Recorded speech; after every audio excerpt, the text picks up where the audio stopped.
Друзья, этот фильм мы начали готовить в то время, когда мы не могли найти в себе силы готовить наши развлекательные передачи, не могли выпускать новости, не могли радоваться успехам наших героев. И мы уверены, что именно сейчас наш фильм будет полезен всем казахстанцам. В момент, когда весь Казахстан подвергся невероятно сложному испытанию. Мы хотим показать, что мы увидели, когда были в Алматы. Хотим, чтобы наши братья обернулись и немного посмотрели, какую же огромную работу они проделали. И я надеюсь, что уже сейчас, когда этот фильм появится в эфире, мы хоть немного сможем поддержать всех казахстанцев. А лучшей оценкой ему станет улыбка на вашем лице после просмотра.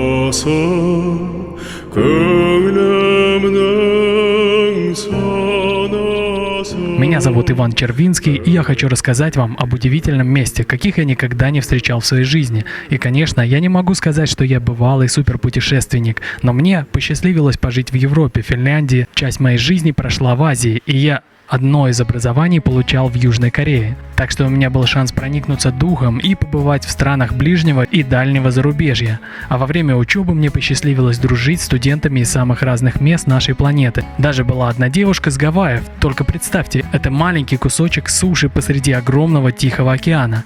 И сейчас, благодаря знакомству с Димашем, у меня круг общения вырос настолько, что мне кажется, я сейчас на связи со всем миром.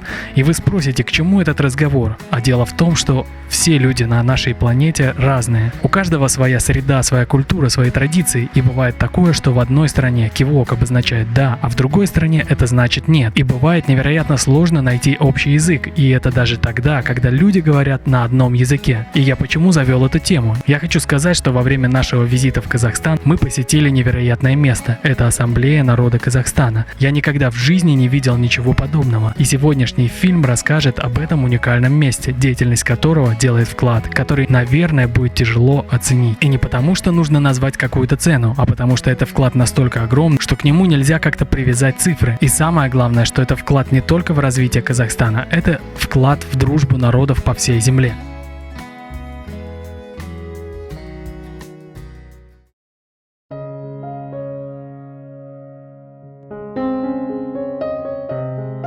Если посмотреть в историю, Казахстан изначально взял курс на построение современного светского государства, приверженного идеалам мира, толерантности и конструктивного диалога. И создание Ассамблеи народа Казахстана – это одно из важнейших решений, результаты которого мы можем наблюдать спустя 30 лет. Первые шаги суверенного Казахстана – это закрытие Семипалатинского полигона и отказ от ядерного оружия. Они задали новый мировой стандарт поведения в глобальной политике, недостижимый для многих и сегодня.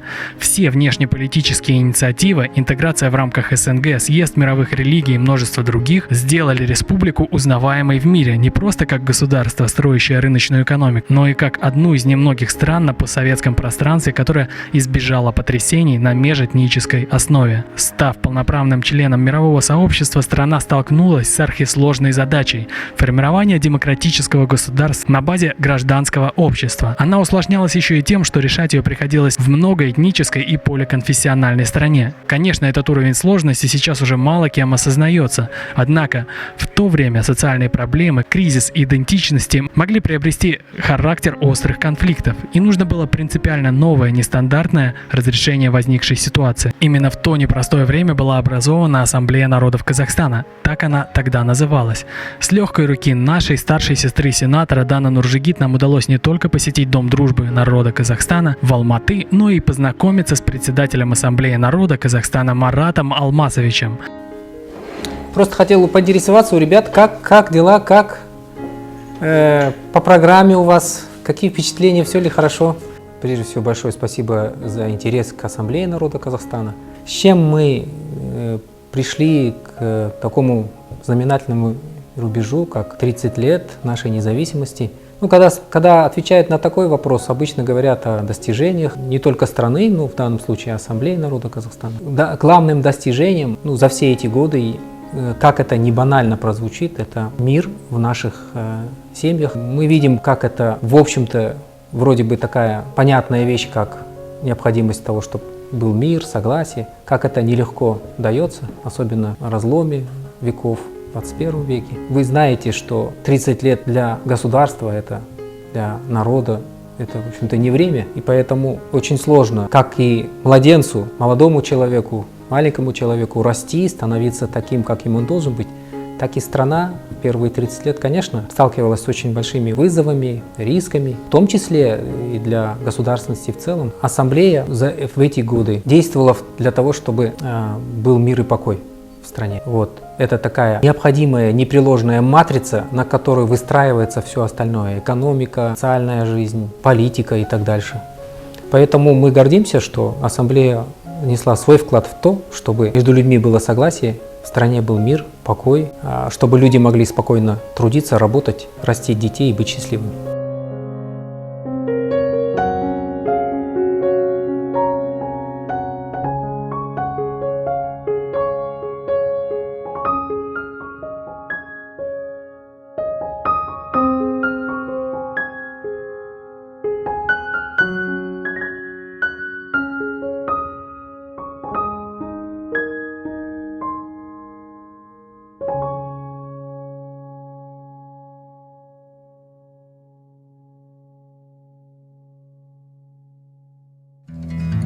Марат Алмасович – это очень интересный, современный, энергичный и просто хороший человек.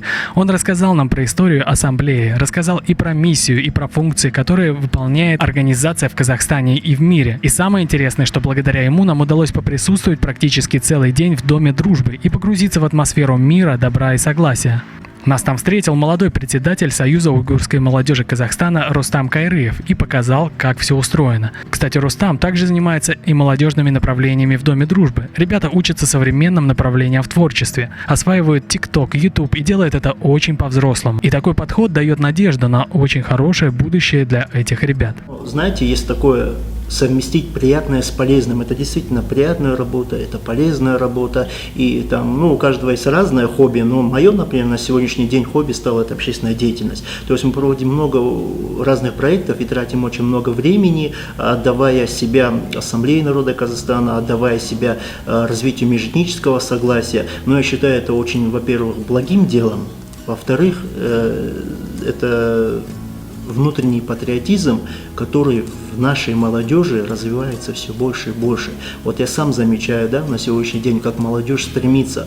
То есть там, не знаю, на сегодняшний день вот как-то молодежь, когда ранее было такое, что она стремилась там погулять, ночные клубы, где-то поучаствовать. И вы не представляете, сегодня молодежь выступает за разные вопросы.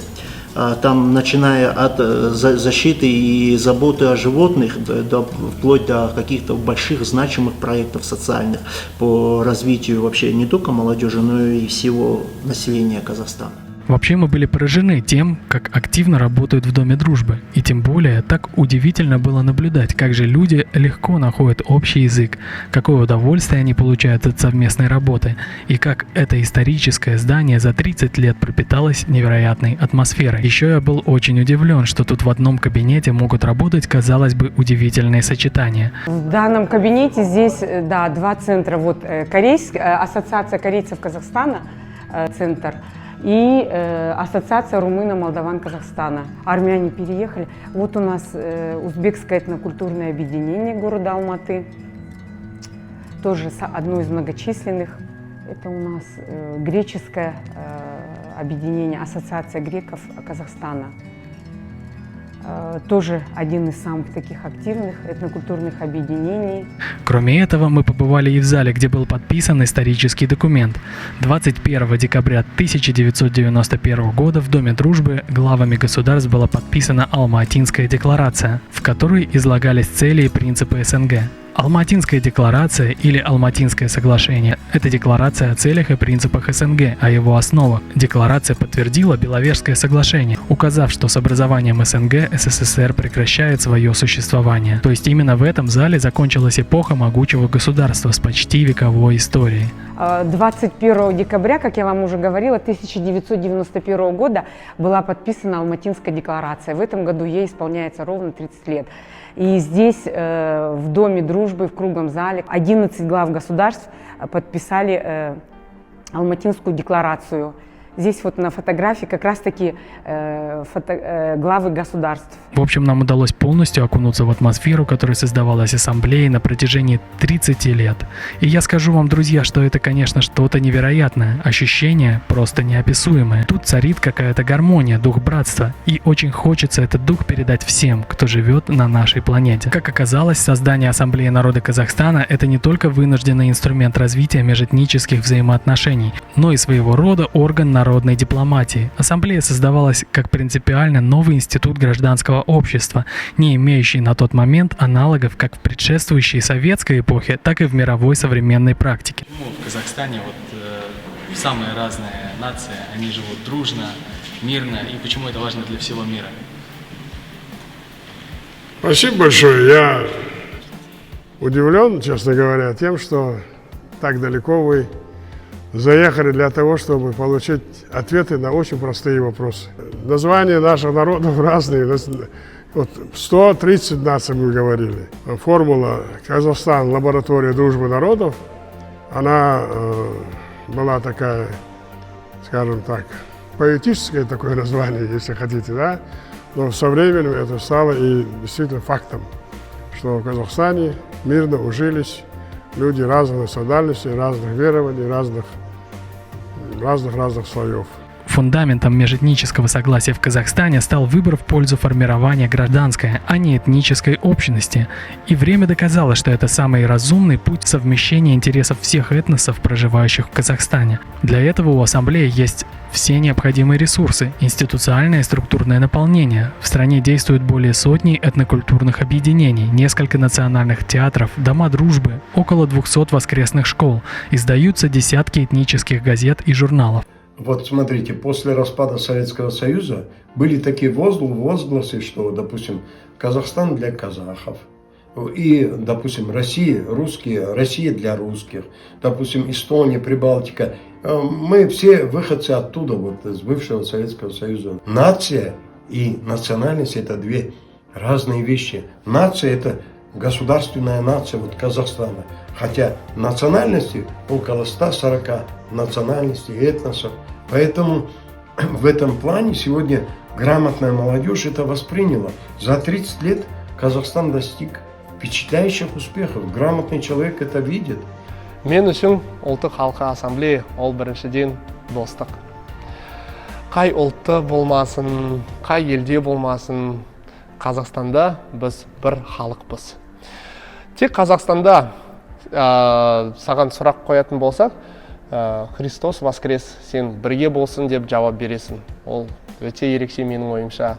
Және де бір дастархан алдында орыс, Қытай, өзбек, Африканы континенттен қазақтар бірге отырып, бауырсақ жеп, бір қолмен, екінші қолмен бешбармақ жеп, тәтті өмір сүріп жатыр. Подводя итог, я хочу сказать, что самое главное – это то, что у Ассамблеи есть 30-летний опыт выстраивания межэтнических отношений. И этот опыт является ценнейшей информацией. Сейчас, в тот момент, когда многие братские народы попадают в сложные ситуации, именно такой опыт может помочь нашему миру.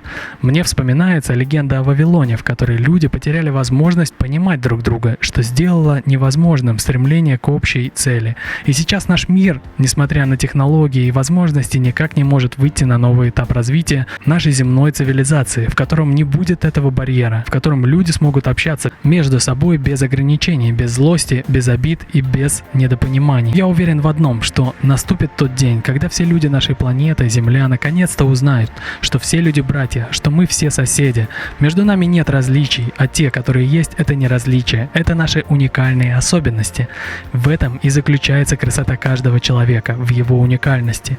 И нам всем обязательно нужно это ценить. Нам нужно дружить, общаться и, самое главное, стремиться к общим, человеческим, а не личным целям. Но и я уверен, что деятельность Ассамблеи народа Казахстана постепенно, день за днем двигает всех нас, а самое главное, следующее поколение в направлении этого прекрасного будущего.